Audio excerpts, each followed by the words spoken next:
Namaste, beautiful souls, children of the third millennium, humans of this earth. Today I wanted to share my 2023 Thank You Plant Medicine video testimony on psychedelics, on plant medicines.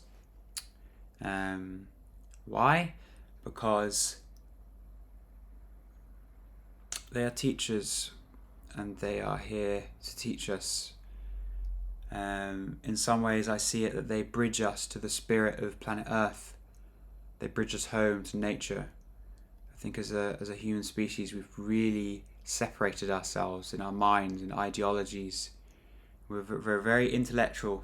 We praise the intellect, and you just look at schools, there's no practice, there's no spiritual practice, there's no kind of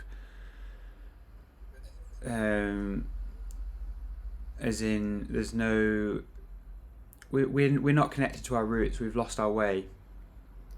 I'm doing this video because I think plant medicines are not the only, but are a very important pathway, river to the cosmic ocean of consciousness.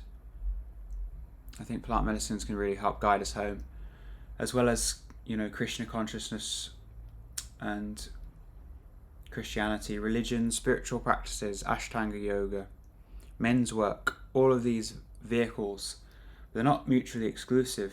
Some of them align, some of them work together, and the more the merrier. Now there's a shadow in everything. There's a shadow in plant medicine, there's a shadow in shamanism. Maybe I'll make a video on that if people are interested, if I receive feedback. But there's always going to be light and dark in everything. There's always going to be good and evil. But that's not a reason to illegalize it. That's not a reason to not attempt to eradicate the stigma. Education. I'm an advocate for education, not only the legalization. I think it'd be a process, suddenly hey, all these substances are legal. It's just gonna be. It could be very. I'm a bit skeptical of that. I think it could be quite messy because there's not education around it, and people don't realize that these medicines can be used as medicines, sacraments. They could be used as medicines, but they can also be used as poisons depending on one's intentions. So setting, education, very important. Going forwards with this movement. So I wanted to talk about, in the past few videos I've talked about my experiences with plant medicines, and I wanted to further it as it's been a few years since my initial ayahuasca dieta in the jungle, the Amazon rainforest, and a lot has been integrated since then. And without going into the sort of the personal kind of the details, I wanted to kind of bring it more of an overall kind of perspective that it correlates to, in my opinion, every single human being on the planet. Instead of going into my stuff and going into my sort of traumas and stuff that maybe some of you might relate to, I think it's important that I bring it back to something that we can all relate to. I mean, there's nothing we can all relate to because people don't see what I see, but what I see as a species on the whose fate really hangs on the balance. I see that we are some would say we are ascending from 3D to 5D, etc., etc. I'd say we're awakening, and through that awakening process is a great purge, is a great dark night of the soul.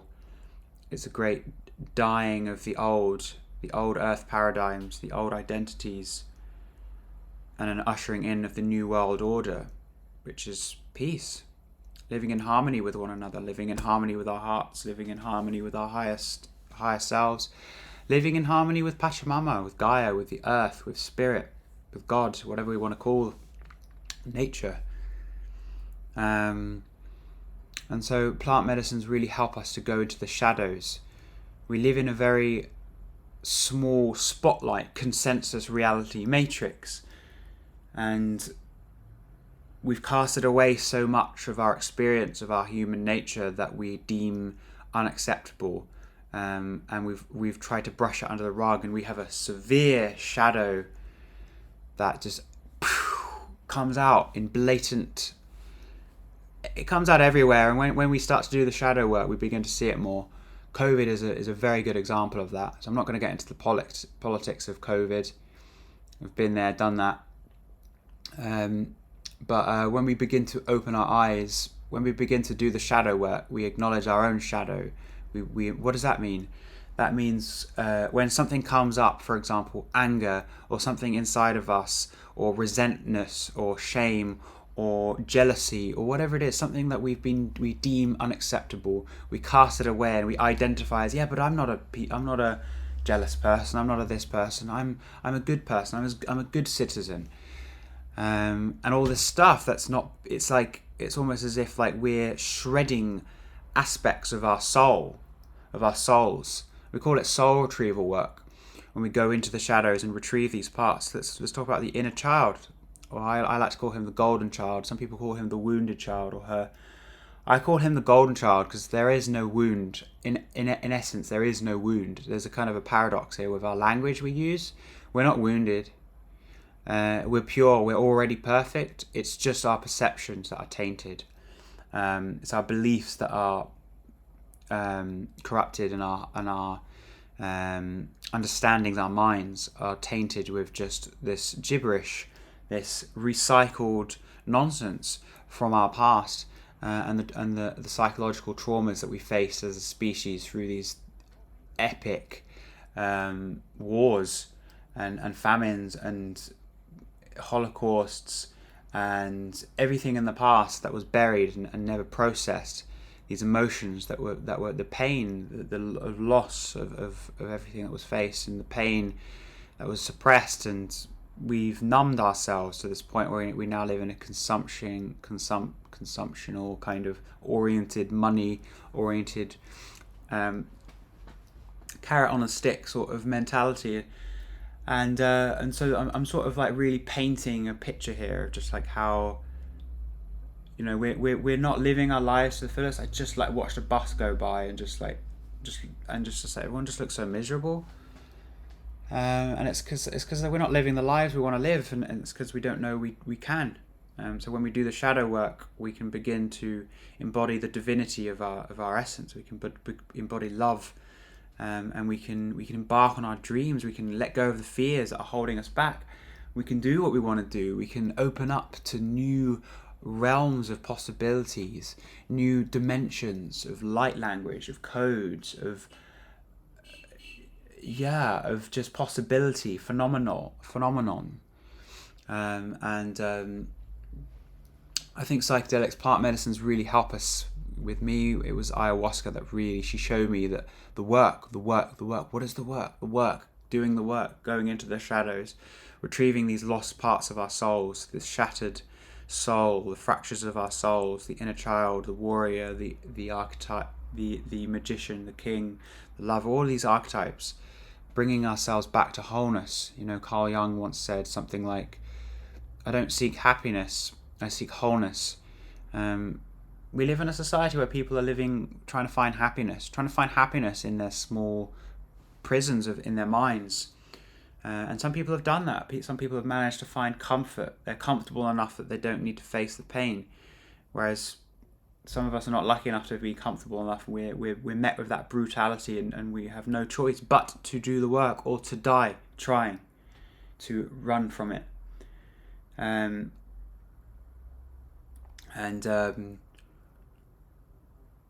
Someone once said to me, well, how did you do the work? And in the time 3 years ago, didn't really know how to answer that. 2.5 years ago. But ayahuasca showed me how to do that work. She kind of like forced me to it. She sort of grabbed my head and sort of just like pushed me to the hellish realms in my psyche that I had not yet found love with. So I think plant medicines are a massive catalyst, and I'm not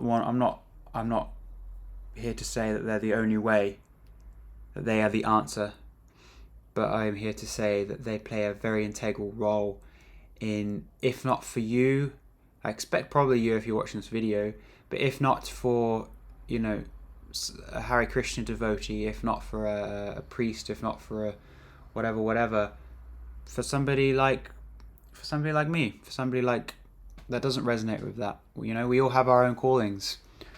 The more healing modalities we have available to us, the more quickly we can transition through this very unpleasant, at times, collective dark night of the soul, this eruption of the shadow,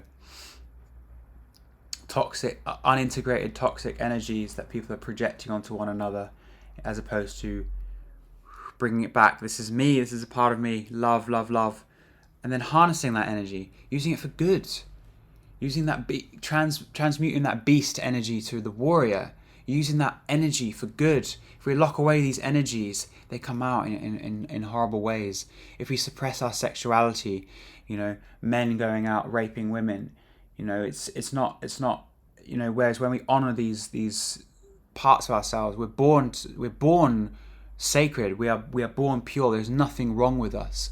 Just honoring us as we are, embodying us as we are, embodying the life force that we are, and working with it, putting our rudder in the river, flowing with the life, working with it, allowing these energies to flow through us as opposed to being suppressed and then pouncing out in shadowy ways because they're desperate to come through.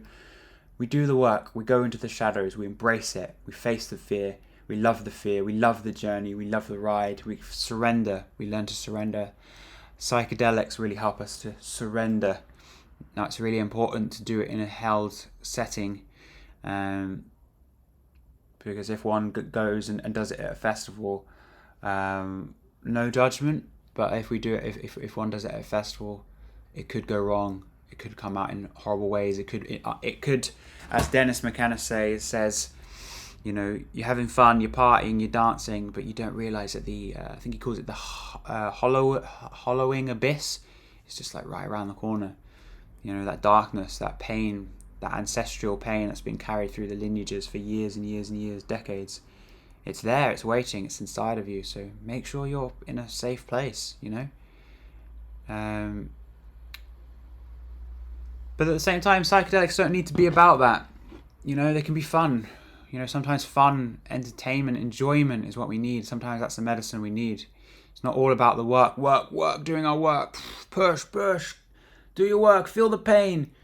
Actually, enjoy your life, enjoy our lives too. We can do that. It's a balance of both. We need to. Why are we just working? Why are we just doing all this healing work? What's the point? Well, enjoy the ride. Enjoy the ride. It's great. It's an honor. It's a blessing to be alive. So, yeah, I feel that's all I really need to say. I don't really feel like I need to get into any of the particular stories, the kind of my own personal traumas that I'm working with. It doesn't feel relevant. I suppose psychedelics have helped me to clear my social anxiety. I had a lot of social anxiety from my harsh boarding school upbringing. And it's helped me to move through a lot of fears. Ayahuasca really took me to my fears, and I had to really just breathe through it. Didn't really breathe very well. I shook a lot. So yeah, whatever you're carrying, depression, that's just depression doesn't stand a chance against ayahuasca. So if you're ever carrying anything, if you want to work in your life, if you want to heal, if you want to be happy, don't look for the happiness. Okay, look for what's stopping you from being happy, and look for a healing modality that resonates with you, and be mindful of your intentions. I want to clear this. I want to clear this pain. I want to clear this depression. I've carried it all my life. Because you're worth it. You're worthy of wellness. You're worthy of wholeness. You're worthy of love. It's your birthright. Get rid of everything that's blocking that. Do the work and enjoy the ride. It's all possible. If I can do it, anybody can do it. Anybody. Thank you for seeing me. Happy Thank You Plant Medicine Day. Namaste. Lots of love. Take care. Bye for now.